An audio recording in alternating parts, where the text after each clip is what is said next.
네.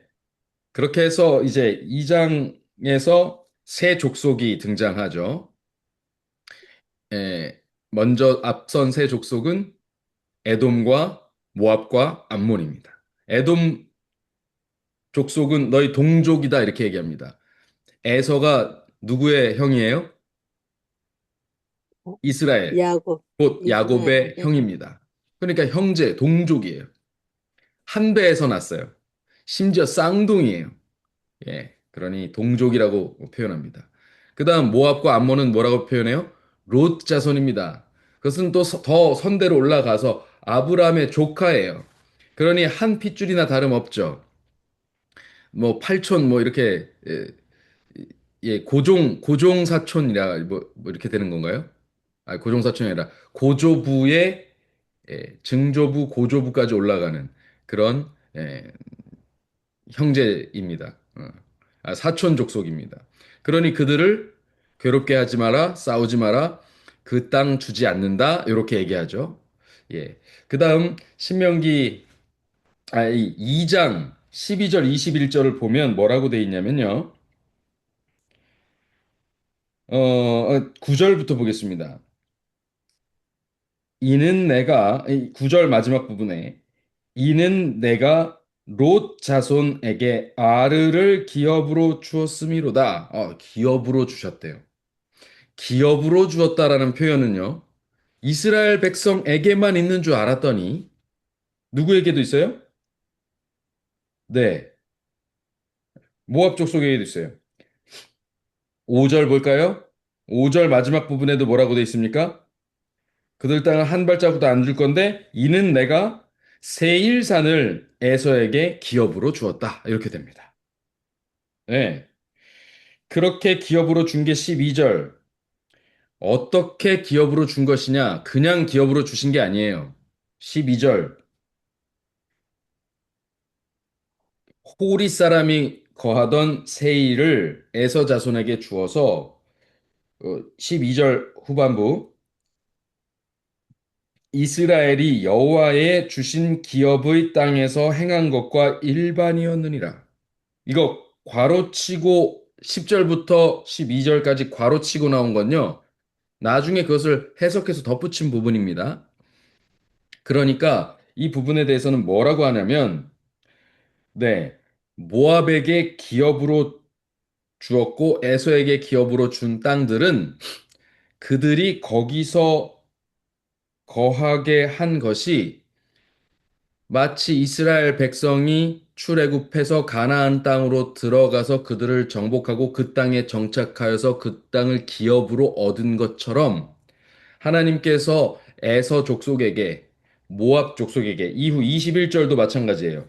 암몬 족속에게 그 땅 본래 땅에 거하던 사람들을 치고 진멸한 후에 그 땅에 정착하게 해서 기업으로 여호와께서 그들에게 주신 땅이기 때문에 그걸 건들 수 없다는 얘기입니다.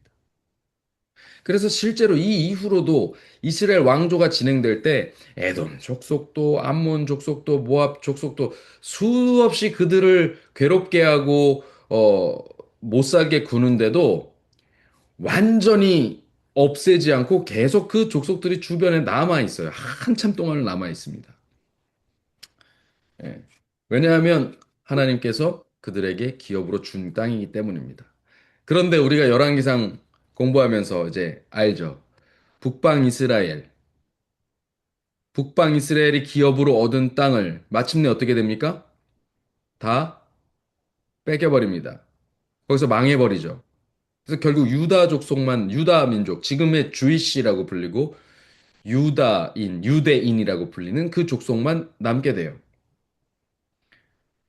그것처럼 모압과 암몬도 마찬가지로 그 우상 숭배와 그들의 타락이 심해져서 결국 또 망하게 됩니다.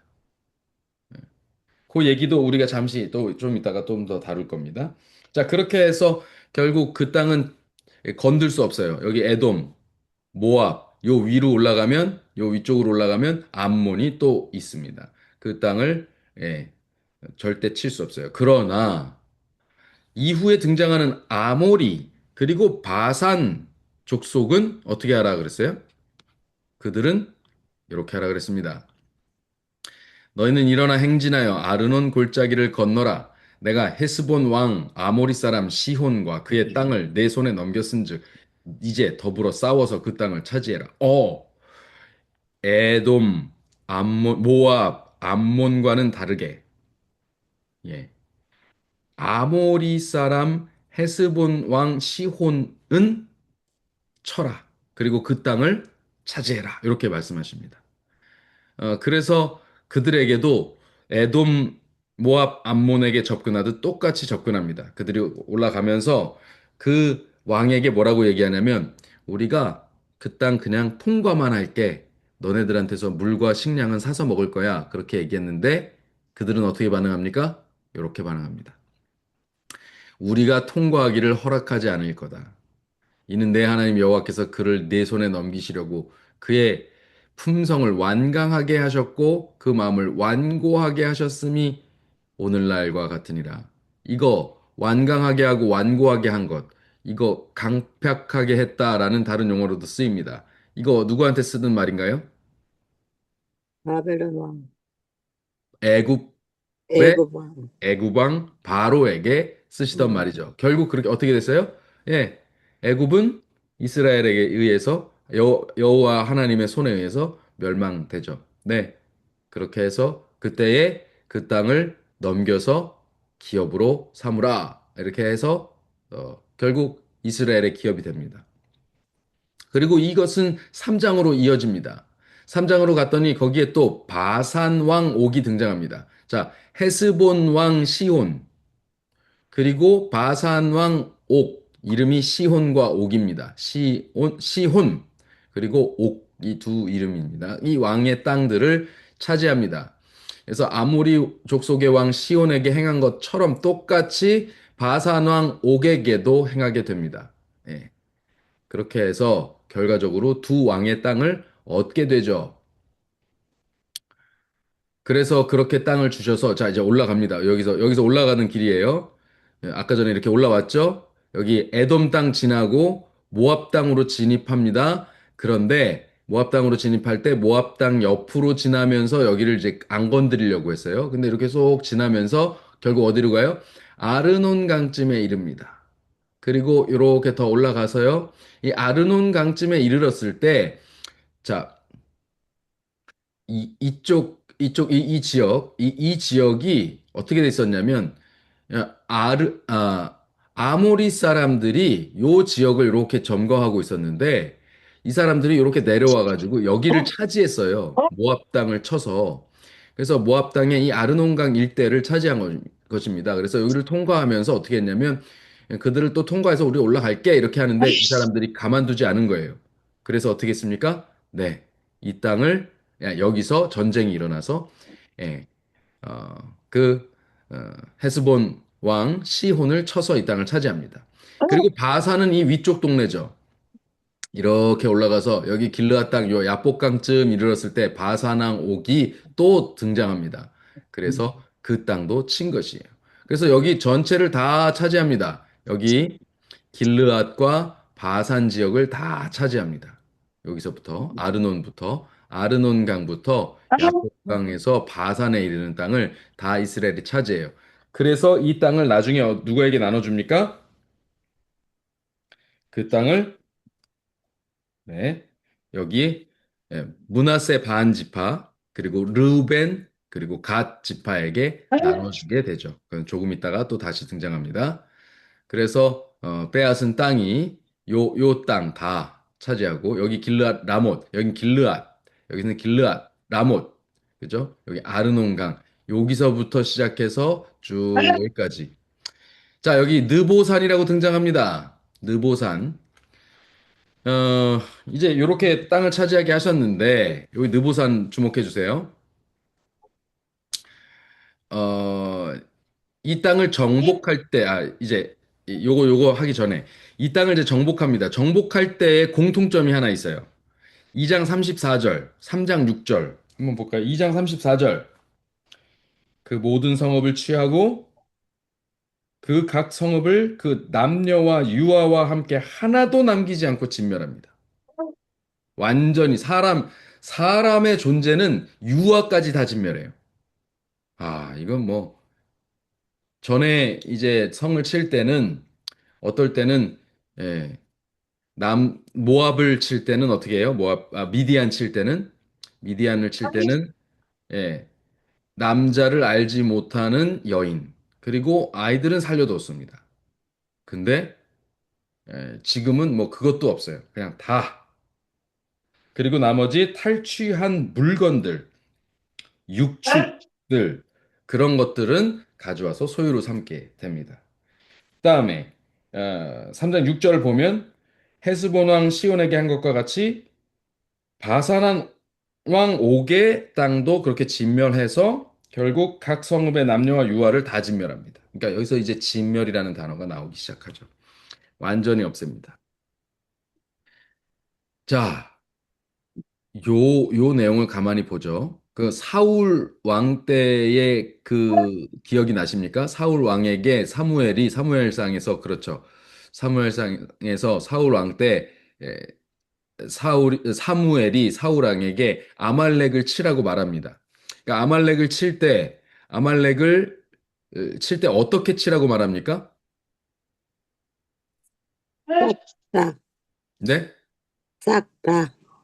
싹 다 전멸시키라고 합니다. 응. 근데 그때 어떻게 전멸시키라고 했어요? 짐승까지 다 진멸하라고 했어요. 싹 다. 완전히 다 진멸하라고 했어요. 자, 그러면 사울 왕 때 아말렉을 진멸하게 시킨 것은 어느 때하고 또 똑같습니까? 우리 기억에 성경에서 또 이렇게 진멸하라고 한 데가 있었죠. 여리고. 그렇습니다. 여리고 때도 아무것도 남기지 않고 다 진멸합니다. 그리고서는 전리품만 어떻게 하라 그래요? 전리품은 또 어떻게 하라 그래요? 다 가져와서 성전으로 바치라 그래요. 다 누구 거다? 그건 다 하나님 거다. 하나님. 여리고는 왜 그렇게 했다고 여러분 알고 계십니까? 죄악이 죄악이 가득해서. 네. 죄악이 가득했던 것은 모든 땅이 마찬가지인데요. 여리고는요, 가나안 땅의 첫 성이에요. 첫 성. 첫 번째 것은 다 누구 것입니까? 하나님 것이. 하나님 것입니다. 이 처음이라는 상징성을 또 갖고 있어요. 그래서 그 여리고 이외의 다른 성들은 이후로는 완전히 다 진멸하지 않고요. 거기서 전리품을 챙깁니다. 사람들이. 그렇지만 여리고 성만은 그 모든 전리품까지를 다 바친 물건이라고 선언하시죠.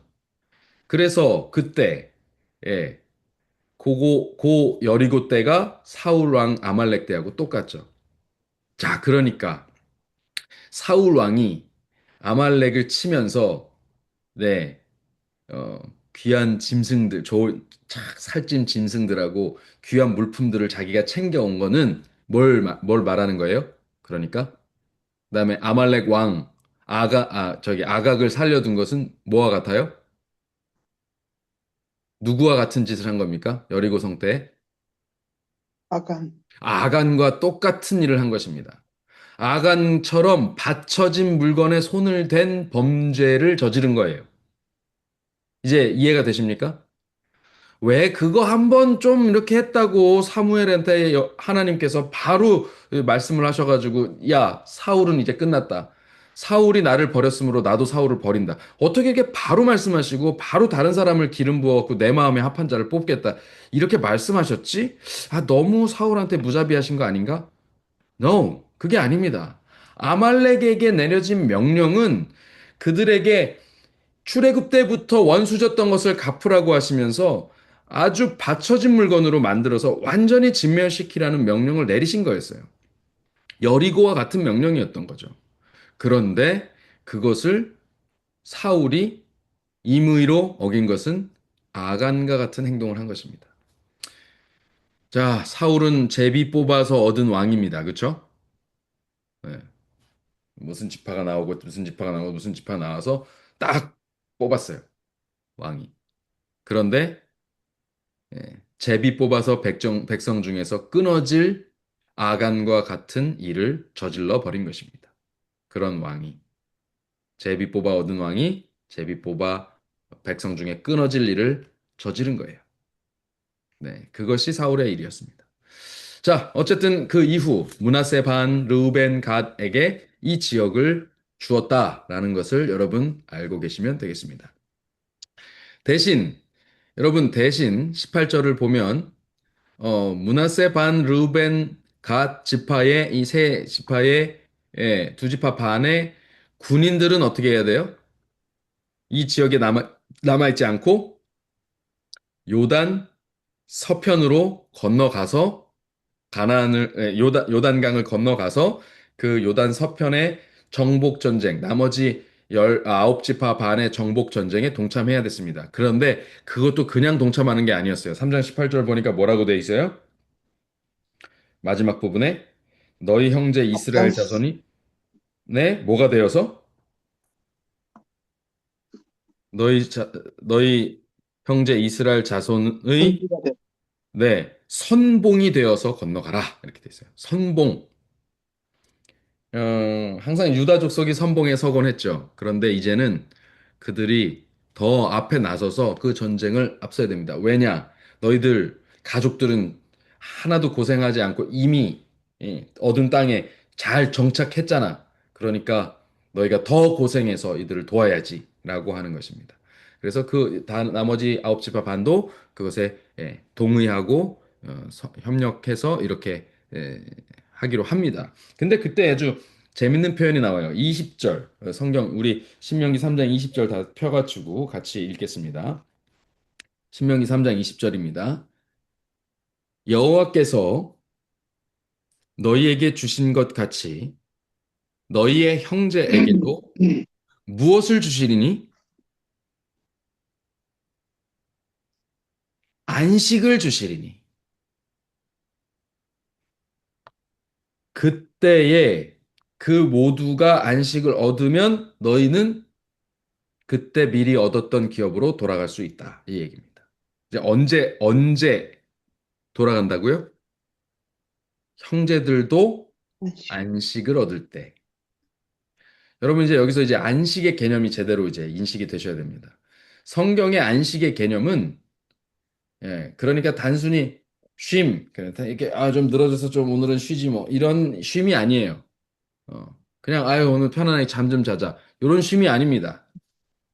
성경의 안식의 개념, 하나님께서 궁극적으로 우리에게 주고자 하시는 안식은 약속의 땅에 우리가 온전히 정착하는 것입니다. 우리의 기업을 얻는 것입니다. 그것이 안식의 개념이에요. 그러니까 재림 때에 우리는 이 영원한 안식으로 진입하는 거예요. 영원한 안식을 얻을 기업으로 우리가 향해 가는 그 출발점이 어디예요? 재림이에요. 예수님이 재림하셔서 우리를 데려가시면 그 영원한 기업을 얻을 그 안식으로 출발하는 것입니다. 네. 그래서 그것도 사실은 1000년 동안은 임시 정착이죠. 그리고 영원한 정착은 또 다시 언제예요? 삼림. 예. 다시 이 예, 청소된 지구로 돌아와서 새 예루살렘과 함께 이 땅에 정착하는 것. 이것이 영원한 안식으로 넘어가는 것이죠. 자, 이것을 상징하는 거예요. 그러니까 이스라엘 백성들의 출애굽과 입 가나안은 다 뭘 상징하는 거예요? 다 영원한 안식까지를 이루는 그 청사진을 우리에게 보여주는 것입니다. 자, 이 모든 과정을 그러면 너무 두렵잖아요. 이미 여기 차지한 백성들 있잖아요. 여러분, 제가 오늘도 이제 경험한 건데요. 이 행복 나눔의 날, 이 손님 초청의 날, 네, 이 손님을 초청하려고 여기저기 전화하는 게, 이렇게 두렵고 떨리는지 모르겠어요. 이렇게 말하는 것이 참 어렵습니다. 왜 그럴까요? 그들의 마음에 이미 다른 신앙이 있거나, 그들이 살아가는 풍속이 다르거나, 그들이 가지고 있는 그날의 일정이 다른 일정이 있거나, 그럴까 봐요. 두려워요. 그래서 전화를 하고 또 굉장히 아주 조심스럽게 부탁을 하고 이야기를 합니다. 우리가 뭐 그 땅을 그 마음들을 이제 얻어서 이렇게 하는 게 이때처럼 뭐 진멸하고 당당하게 쳐서 들어가고 막 이게 아닙니다. 실제적으로는 굉장히 부탁을 하고 아주 겸손하고 온유하게 이렇게 접근해야 되죠. 실제로 여러분들도 다 그러셨을 거라고 생각합니다. 그러나 그 모든 과정을 하나님께서 알고 계셔서 어떻게 하기로 약속하셨냐면 너희는 그들을 두려워하지 말아라. 너희의 하나님 여호와께서 친히 너희를 위하여 싸우시리라 하였노라. 혹시 지금도 마음에 내가 저 사람 데리고 오고 싶은데 과연 올까 안 올까 이렇게 생각하는 분 계시면 이렇게 용기 얻어서 하나님께서 어, 주시면 얻을 수 있다. 하나님께서 우리를 위하여 친히 싸우실 것이다. 이 싸움은 혈과 육의 싸움이 아니고 하나님의 영의 힘입은 싸움이다. 네, 이렇게 생각하고 담대하게 나아가시면 좋겠습니다.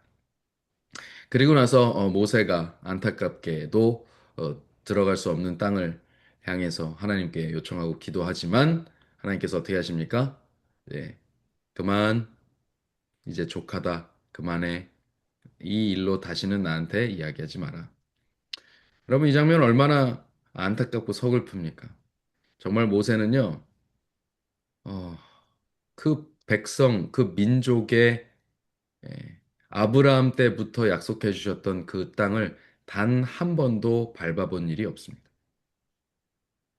그 위대하게 정말 예, 이스라엘 모든 민족을 이끌고 나왔던 출애굽의 영웅 모세가 아, 이 약속의 땅 가나안 땅은 한 발자국도 밟아보지 못했다. 이건 너무나도 안타까운 일이죠. 예, 왜 그랬습니까? 네, 더 이상 그가 임무를 수행할 수 없는 그런 모습을 드러냈기 때문이죠. 이후로 그의 그 후계자는 여호수아가 됩니다. 그래서 이 여호수아라는 이름을 따서 예수 그리스도가 오셨어요. 예수라는 이름은 예수와 호세아, 여호수아 다 같은 말입니다. 구원자라는 뜻이에요. 모세라는 뜻은 건져내다라는 뜻이었죠. 어쩌면 만약 모세가 죄를 짓지 않고 가나안 땅까지 들어가는 그 임무를 다 완수했다면 어쩌면 아들을 낳으리니 이름을 예수라 하라 하지 않고 모세라 하라라고 이름을 붙였을 수도 있겠다라는 생각을 해보게 됩니다. 네. 그러나 그는 옷을 벗었고요. 결국 후계자 여호수아가 그들을 이스라엘 백성을 이끌고 약속의 땅으로 들어갑니다. 그래서 약속의 땅에 들어가는 구원자를 상징하는 이름은 여호수아가 됩니다. 그리고 예수님의 이름도 그 여호수아를 딴 이름이 되죠. 그의 공생애는 그래서 요단강에 들어가 침례를 받는 것으로 시작하십니다. 놀라운 상징, 놀라운 표징이 다 연결되는 것이 보이십니까? 네. 그리고 그는 비스가산으로 올라가서 바라보고 마침내 생의 마지막을 맞이하게 되겠죠. 자, 비스가산 다시 한번 확인할까요? 비스가산 꼭대기라고 돼 있죠. 이것은 아바림 산맥에 있는 느보산의 비스가 비스가 봉우리라고 우리가 알면 뭐 이해가 맞지 않을까 생각합니다. 뭐 사실은 그것도 정확하다고 말할 수는 없지만 제가 계속해서 느보산에 올라라, 아바림산으로 올라라 이런 것들이 성경의 민수기부터 시작해서 계속 반복해서 나오니까 민수기 27장, 신명기 32장, 신명기 34장에 계속 반복해서 나오는 얘기인데 거기에 보면은 이 결국 정리하면 아바림은 큰 산맥 그리고 느보산은 그 가운데 있는 한 산, 태백산맥의 설악산 혹은 금강산 뭐 이렇게 산이 있듯이 그 산에 봉우리, 비스가 봉 거기 꼭대기니까 뭐 지리산 천왕봉, 설악산 대청봉, 뭐 이렇게 되는 거죠. 그 봉우리를 말하는 것 같습니다. 자, 그리고 나서 신명기 4장으로 넘어가죠. 신명기 4장은 이제 마지막 당부입니다. 당부의 내용은 핵심은 이겁니다. 듣고 준행하라. 그리고 지켜서 행하라. 이것입니다. 여기에 핵심은 이렇습니다.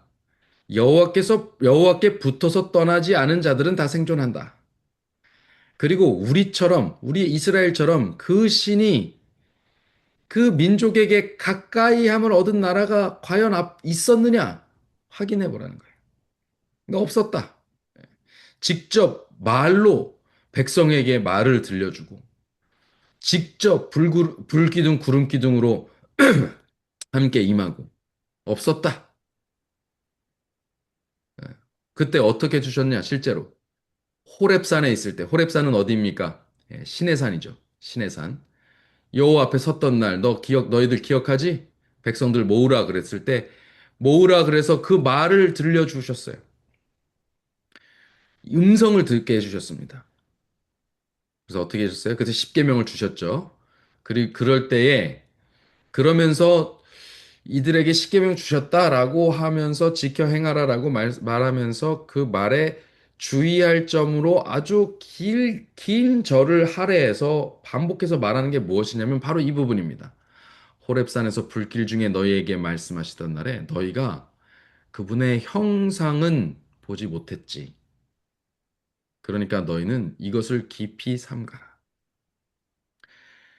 사람은요, 어떤 형상을 자꾸 만들고 무엇인가 형상화하고 싶고 그리고 심지어 하나님 믿자고 얘기하면 뭐라 그래요? 보여줘! 내가 보면 믿을게! 라고 얘기해요. 눈에 보이는 게 굉장히 중요합니다.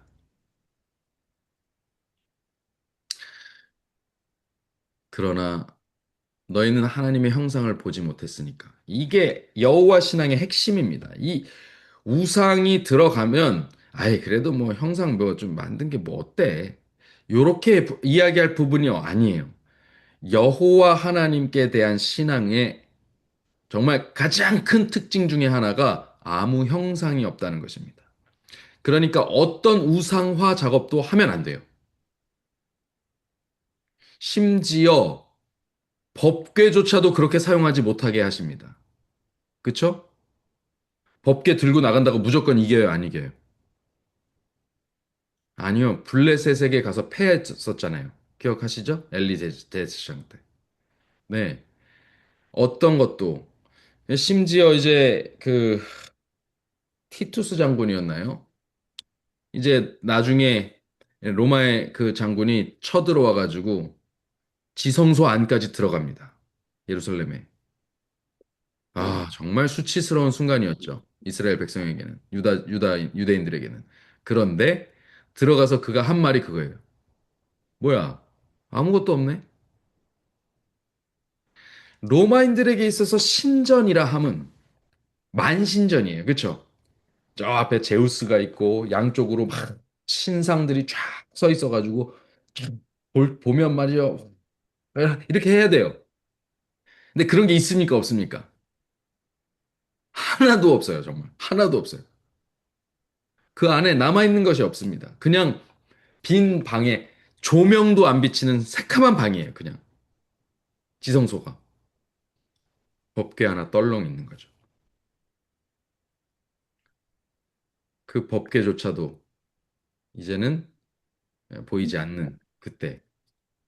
아무것도 없네? 이것이 여호와 신앙의 특징입니다. 그래서 그들은 어떤 형상도 만들면 안 됐어요. 자기를 위해서. 자기를 위해서입니다. 형상을 만드는 것은 모든 것이 다 자기 눈에 뭔가를 원해서예요. 내가 눈으로 보고 확신하려고. 내가 약해지니까 좀 더 뭔가 의지하려고. 절대 그렇게 하지 말라는 거예요. 자기 마음의 성전을 두고 하나님의 영을 모시는데 주안점을 두고 내 마음, 무릇 지킬 만한 것보다 더 내 마음을 지켜야지 겉으로 보이는 어떤 것을 두면 내 눈에 그것이 보이지 않는 순간에는 내가 멋대로 행하는 것입니다. 그 다음, 어떤 짐승의 형상도 만들지 말라 그래요. 그런데 열왕기상 보니까 12장에 뭐 했어요? 예, 여로보암이 금송아지 둘을 만들어서 하나는 어디다 두고 하나는 베델에 두고 하나는 어디다 두고 또 하나는 단에다 두고 그래서 북이스라엘 백성들이 남유다로 예루살렘으로 절기마다 내려가지 못하게 막으려고 이렇게 하죠. 그리고 이것이 뭐라 그래요? 이것이 여호와다. 우리를 애굽에서 건져낸 여호와다. 이렇게 선포를 해버려요. 아론이 저질렀던 그 죄악, 호렙산에서 저질렀던 죄악을 똑같이 반복합니다. 그럼 이렇게 하면 어떤 일이 벌어지는지 조금 이따 얘기 나눠보죠. 그래서 이런 형상을 만들지 말라고 합니다. 천체도 마찬가지입니다. 해, 달, 별 그런 것도 하지 말라. 그것들을 경배하지 말라. 이것들은 다 하나님께서 천하 만민을 위하여 그냥 배정해 두신 것이다. 만들어 둔 것이다. 하나님의 피조물들이다. 왜 그것들을 신으로 섬기느냐? 이렇게 얘기합니다. 네, 그렇게 해서 예, 그렇게 예, 형상으로 드러나지 않으셨던 하나님 기억하고 그 하나님을 믿고 그 하나님이 우리를 대신해서 직접 싸우시고 직접 인도하여 건져내신 일을 기억해라. 예, 다 너희 목전에서 니네 눈앞에서 행하셨던 일이다. 그러니까 중요한 것은 기독교에서 중요한 일은 어떤 형상이 남는 게 아니고요. 어떤 사건과 역사가 마음에 남는 것이 중요합니다. 어떤 일이 일어났는가. 그러니까 우리가 이게 헬라식 사고와 다른 게 이 히브리식 사고예요. 히브리식 사고는 이 단어 자체가 동사입니다. 동사가 기본형이에요. 그래서 무슨 일이 되어야 그 단어가 된 것입니다. 이루어진 거예요. 그 어떤 사건이 이루어져야 그 일이 이루어진 거예요. 사랑이라는 어떤 개념이 없어요. 사랑이라는 것은 사랑하다입니다. 그래서 어떤 사랑하는 행위나 사랑하는 사건이 일어나져야 그런 기록할 만한 어떤 사건이 있어야 그것이 사랑한 일이 되는 거예요. 그냥 사랑은 이런 거야 라고 하는 설명으로 대치될 수 있는 것이 아니라 사랑은 어떤 행위의 역사, 행위의 사건, 행위의 기록이 남아야 되는 거예요. 그래야 그것이 사랑한 일입니다. 그러니까 기록을 살펴봐라. 그래서 기독교는 기록의 종교예요. 기록을 살펴봐라. 여기 하나님이 어떻게 하셨는지 이 사건을 보고 하나님이 실제하시고 살아계심을 너희들 그것을 깨달아라. 이것입니다. 그것을 통해서 다른 신이 없다는 것을 알게 하는 것입니다. 그 다음, 그것을 알았은즉 어떻게 해라? 너희는 이것을 지켜서 행해라. 이것이 너희의 지식이고 지혜다. 그리고 그것이 너희가 큰 나라가 되는 비결이다. 주변에서 너희를 큰 나라 백성이로다 라고 이야기할 것이다. 왜 큰 나라예요? 바로 이어서 7절이 이렇게 말하죠. 우리 하나님 여호와께서 우리가 그에게 기도할 때마다 우리에게 가까이 하심과 같이 그 신이 가까이 함을 얻은 큰 나라가 어디 있느냐? 큰 나라의 핵심은 무엇입니까? 큰 나라의 핵심은 하나님은 우리와 가까이 계신다. 하나님이 우리와 함께 계시다. 자, 좀 전에 제가 자칫하면은 우리 예수 그리스도가 모세 그리스도가 되실 뻔했다 말씀드렸죠. 그 이름 여호수아의 이름을 그대로 승계하신 구원자 그리스도 메시아 예수님 여기 우리와 가까이 하심이라는 이름도 승계하십니다.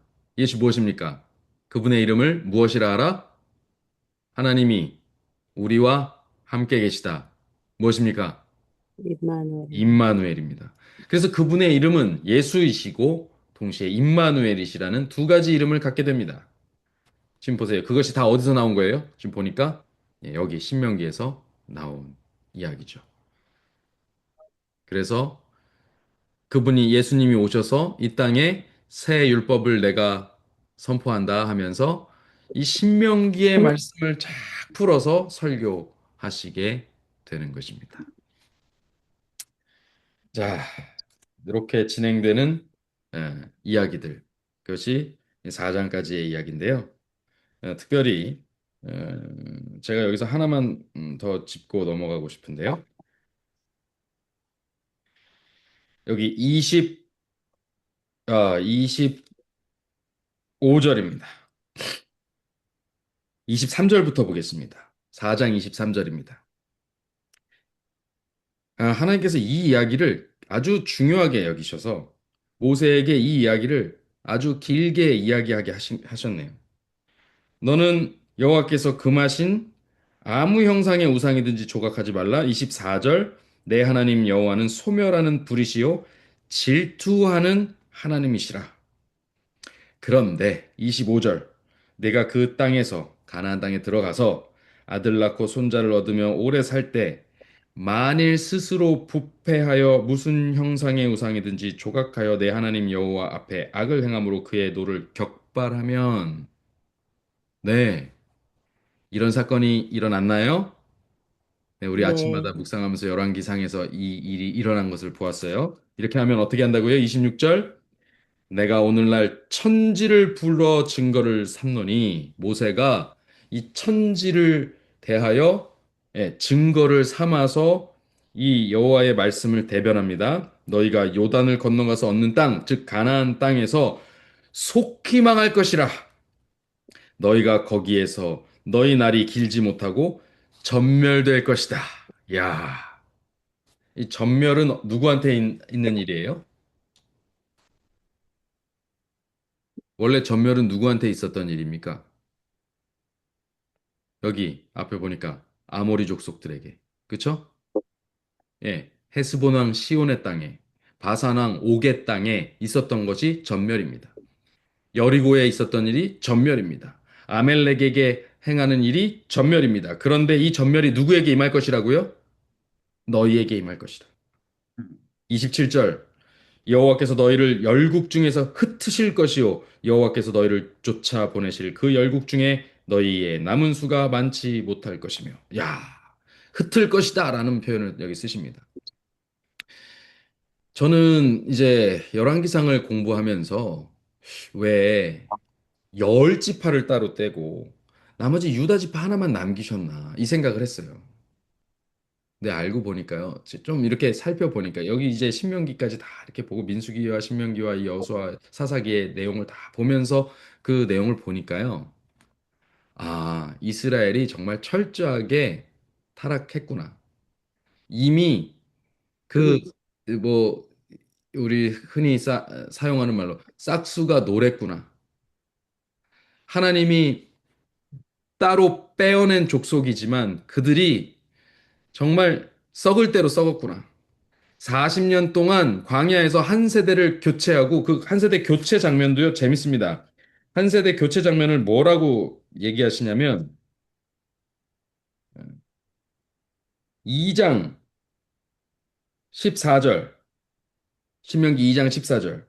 가데스 바네에서 떠나 세렛 시대를 건너기까지 38년 동안이라 이때에는 그 시대의 모든 군인들이 여호와께서 그들에게 맹세하신 대로 진중에서 다 멸절되었나니 15절 여호와께서 손으로 그들을 치사 진중에서 멸하신 거로 필경은 다 멸절되었느니라. 어떻게 됐다고요? 멸절되었다고요. 이 멸절되었다는 게 진멸되었다, 전멸했다. 똑같은 말이죠. 이게 광야 40년 동안 한 세대를 전멸시키신 것입니다. 그거를 그냥 한 번에 전멸시키신 게 아니라 40년을 지나면서 세대를 교체하셨어요. 심지어 세대를 교체해서 믿음으로 요단을 건너는 백성까지도 만드셨는데도 불구하고 그들은 또 똑같은 짓을 반복해서 결국은 자기를 위하여 우상을 만드는 그리고 그것을 숭배하고 경배하는 일을 서슴지 않게 됩니다. 훗날 이스라엘과 유다의 타락상을 보면 이스라엘 넘어 유다까지 이제 타락을 해서 유다도 결국 바벨론으로 포로 생활을 시작하게 될 때 므낫세의 그 일들이나 그 앞에 왕들이 다 일월 성신의 신상들을 므낫세는 심지어 어떻게 해요? 그 성전 안에다가 다 신상을 갖다 놓습니다. 여호와의 성전 안에다가. 그걸 만신전으로 만들어 버려요. 그러니까 그렇게 타락하게 됩니다. 그러니까 이스라엘 백성들이 총체적으로 타락하고 그들이 멸망을 자초하고 전멸하게 될 것을 하나님께서 이미 아신 것이. 그러니까 그들을 끝까지 어떻게든 살리시려고 그들을 분할해 놓으신 것입니다. 그래서 어떻게 한 거예요? 여기가 망하더라도 여기가 남아있게 만드신 거예요. 북방 이스라엘이 신속하게 망할 족속들이라는 것을 이미 알고 거기를 분할해 놓으셨던 거예요.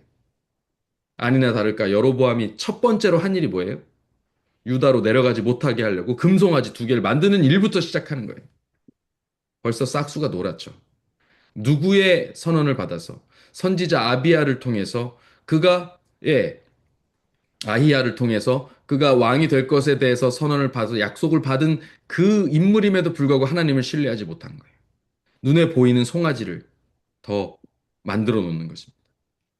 그런 일들이 반복되자 북방 이스라엘은 신속하게 멸망합니다. 유다보다 빨리 멸망하죠. 멸망하면서 어떻게 됩니까? 민족 중에 너희 동족의 자손들 중에서 어떻게 될 것이다? 예, 다 열국 중에 흩으실 것이다. 열국 그 주변의 모든 땅으로 다 흩어버리셨어요. 그 유대인의 핏줄은 가지고 있지만 유대인의 땅에 정착하지 못한 아주 척박한 곳으로 다 보내버립니다. 그리고 그 땅에는 다른 족속들을 대신 데려다가 박아놓습니다. 그래서 북방 이스라엘은 그냥 유다인들이 우리 민족이 아니니까 개 취급을 한 거예요. 그렇게 되는 것입니다. 그리고 그 중심에 뭐가 있습니까? 이스라엘의 수도로 여겼던 사마리아가 있죠. 그 땅은 세겜 바로 옆이고 베델과 가까운 땅입니다. 그 땅 그렇게 되죠. 결국 그렇게 해서 흩어버리십니다. 근데 이 이야기가 그러면 오늘날 우리에게 주는 교훈은 뭘까요? 여러분, 너희들을 흩어버리리라라고 하신 이, 이 말씀과 아주 유사한 축복 혹은 저주의 말이 어디 등장하는지 여러분 기억하십니까? 창세기에 등장하는데. 너희가 형제 중에 흩어지겠다. 여러분 기억 혹시 하십니까?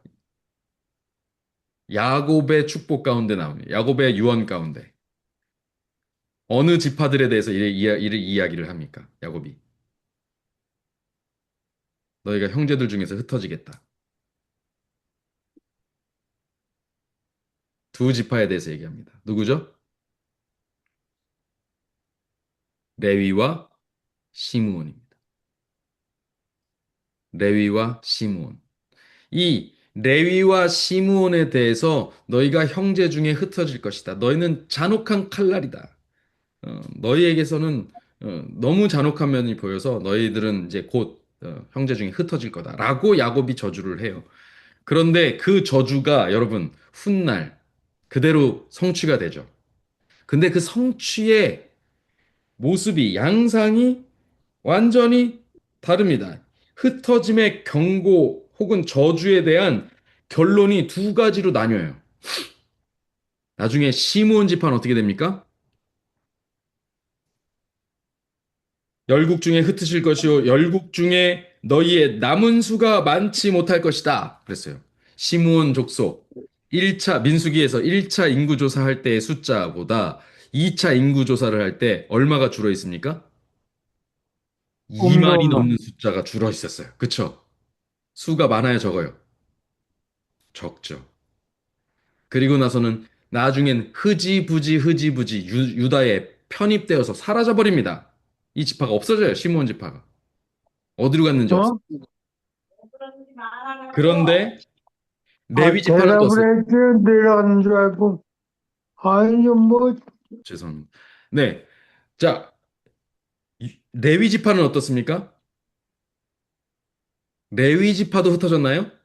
네. 레위 지파도 형제 중에 흩어졌어요. 그런데 양상이 다르죠. 어떻게 예. 흩어졌어요? 도피성으로.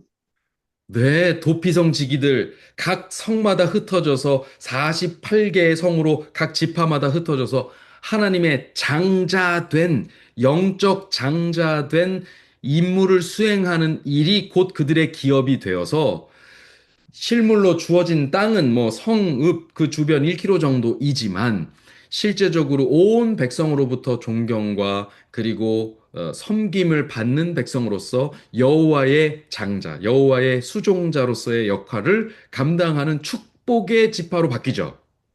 네. 흩어졌지만 전혀 다른 양상입니다. 자, 그렇게 해서 28절, 4장 28절, 너희는 거기서 사람의 손으로 만든 바 보지도 못하고 듣지도 못하고 먹지도 못하는 며 냄새도 맡지 못하는 목석의 신들을 섬기리라. 마침내 뭐 그런 일이 됐죠. 이방 중에 흩어졌고 바벨론으로 가서는 그 땅의 신들을 섬기고 그 땅의 신들의 이름을 딴 창시 계명을 할 수밖에 없는 상황들이었습니다. 네. 뭐 다니엘과 세 친구의 이름이 뭐예요? 벨드사살과 예. 하나냐와 미사엘과 아사랴가 아니라 그 하나님의 이름으로 돼 있던 사람들이 다 뭘로 바뀌어요? 예. 다 이름이 바뀌어 버립니다. 예. 자, 그다음 그렇게 됐는데 29절 그러나 네가 거기서 내 하나님 여호와를 구하게 되리니 만일 마음을 다하고 성품을 다하여 그를 구하면 만나리라. 마태복음 7장 7절 구하라 주실 것이요 찾으라 찾을 것이요 문을 구하라. 두드리라 너희에게 열릴 것이라. 너희가 간절히 찾고 찾으면 나를 만나리라. 이 말씀의 근원이 어디서 나와요? 바로 여기입니다.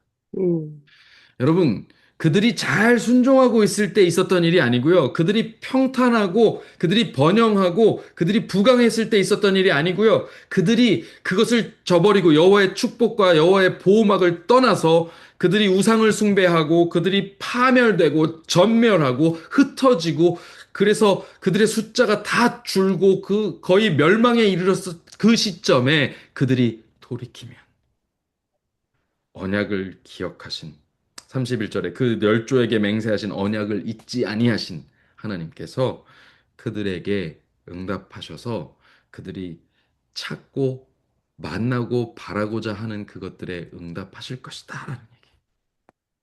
너희가 찾고 찾으면 나를 만나리라. 너희 신앙 좋으면 나 만날 거야. 너네 교회 잘 다니고 헌금 잘하고 뭐 하면 너 똑바로 잘 살아야 이게 아니에요.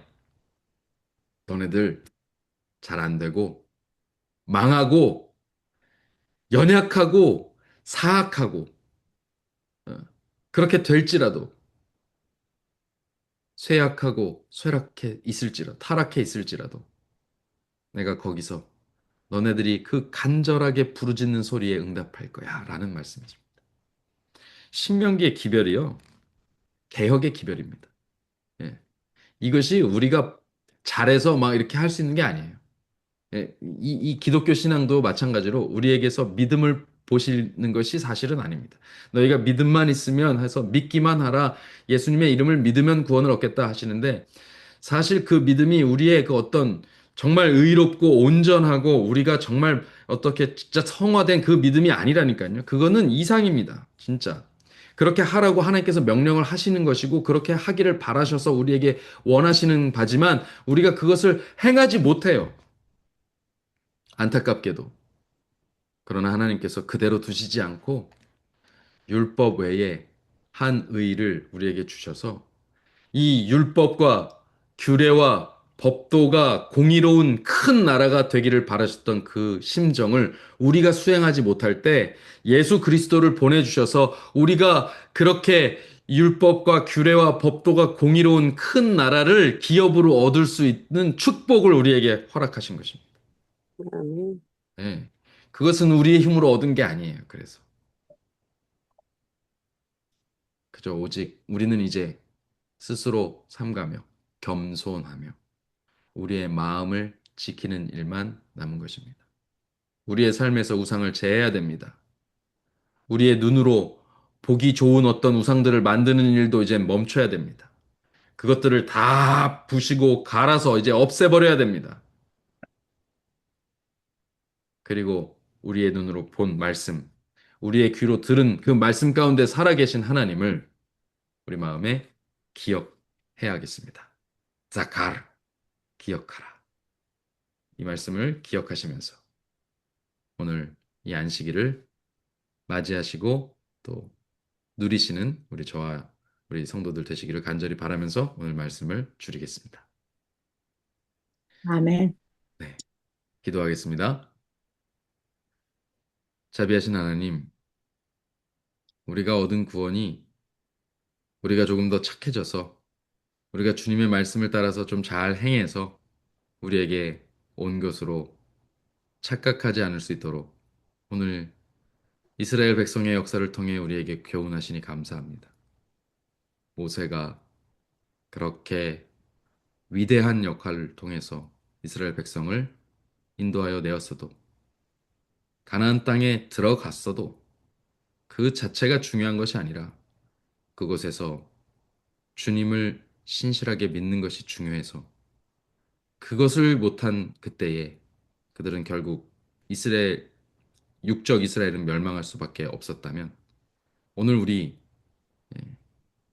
영적 이스라엘들은 이제 우리의 있는 곳에서 타락하고 쇠락하고 약하고 악한 이 세대 속에 물들어 살면서 이곳에서 주님의 이름을 부르고 부르짖어 온 인류를 향하여 반드시 만민이 복을 얻게 하겠다. 내가 너희를 건져내겠다. 구해내겠다. 라고 약속하신 그 언약에 의지하여 이제 우리에게 주어진 구원을 받아 누릴 수 있도록 복의 복을 더하여 주시옵소서. 아멘. 우리가 잘나서, 우리가 선해서, 우리가 의로워서가 아니라 그 모든 것 어기고 타락했어도 그곳까지 내려오셔서 우리를 건지신 예수 그리스도의 공로로 구원받게 되었음에 다시 한번 감사하고 무한 감사하며 겸손히 순복하기로 결심하는 가운데 이제 우리에게 새 영을 부어 주셔서 우리 주변에 더 많은 이들에게 그 복음 전하는 사명 감당케 하시기를 예수 그리스도의 이름으로 간절히 기도하옵나이다. 아멘.